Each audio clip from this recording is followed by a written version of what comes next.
I will give you this plate. This is a plate that I brought Jordan, and I'm giving it to you now to enjoy your dinner off of. Thank you.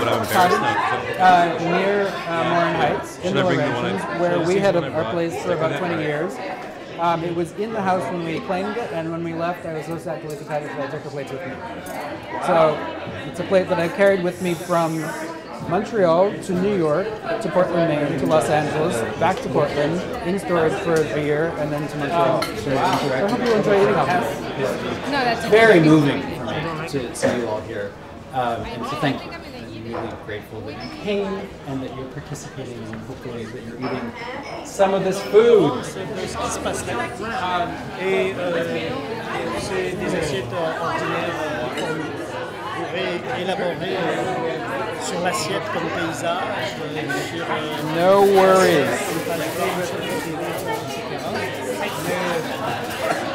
We have many helpful helpers. It's the only one I have like it, and I wasn't sure whether I should bring a plate or a bowl, so it's sort of in between. So, you know what this means to me? What? What it means to me is that we're taking food studies, foodism, to the next generation, to fight, to move away from the pogroms. It echoes what my father's story was, because he came here as a Holocaust survivor. So for us, Canada is this incredibly liberating environment where we can start again. A node in a network, not exhausting, but still touching or embracing the totality of all existence. And it's kind of grandiose. A lot of my students said, "Oh, come on, David, that's a bit too much to say about a meal." But if you think about all of our trajectories, all the places that we have come and gone from, and that we're now here together, if you think about all the places that all that food, that the bricks in this wall, the electricity going through the lights, with the music on the radio or on the stereo, all of the people and places and things and ideas that all of these physical and present representations stand in for, you think, wow, this meal does touch an enormous amount of the world in some way. Perhaps not exhausting, but certainly touching those existences. And by association, the other existences that have come. So meals.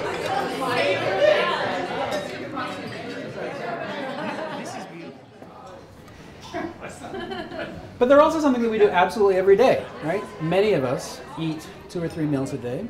Some of us who are less fortunate don't. But for that reason, meals are also incredibly mundane. We just eat a meal, and often we don't think about them very much at all. So for me, meals are interesting because they're both mundane and exceptional in many different ways. And she tasted my wine, and she told me, never I will drink again that kind of wine. That's horrible. Oh no!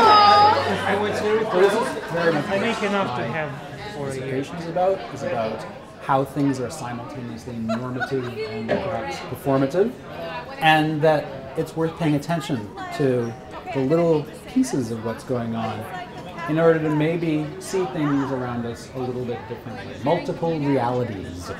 How do you say it in English? Do you know? Oh yeah. Most of you now know that gastronomy for me is not thing is cuisine or fancy food. Ostia, ouais. Mais en anglais? But some of it. Why is that? Are you?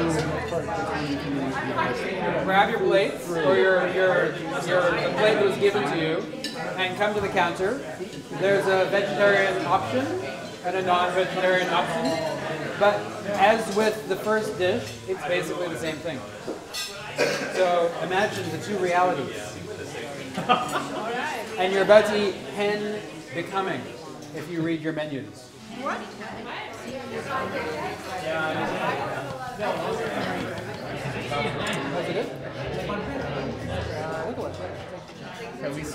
I like this bowl. I have one like it. I noticed it before. I'm like, who has this plate like me? I only have one. Simon wanted to share this plate. Perfect shape. Simon wanted to share this plate, and I said, "Oh yes, okay. Well, let's share together because I have a big plate. You're gonna have my big plate." Anywhere you want. So there are two concepts. Okay. There's polenta and boiled egg. with cream spinach. Or there's roast chicken with spinach stuffing and cornbread. Can I have this? This is a braised endive. This is a non-braised endive. Okay, I'll take both. Whatever you want. Okay. And these eggs are not hard boiled, but not sofa. I'd be Sit okay on with it, and it doesn't move up from underneath you, even though it's made up of a lot of empty space. Right? So quantum physics tells us that there's all sorts of other possible realities going on. At our scale, we see things pretty ordinarily. What if there's another scale of things to pay attention to? And what if that made a difference in what we could do with food? What if that made it possible for more people to feel self-empowered about food, for more people to feel engaged with food, to feel creative with food? If that were possible, then would it be interesting to try to think about food in this performative way?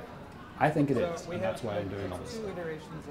So, will a dinner in a loft in Old Montreal show that? Perhaps, perhaps not. It's up to you to play and have fun and see what happens. There are no real rules tonight, although there are lots of rules tonight.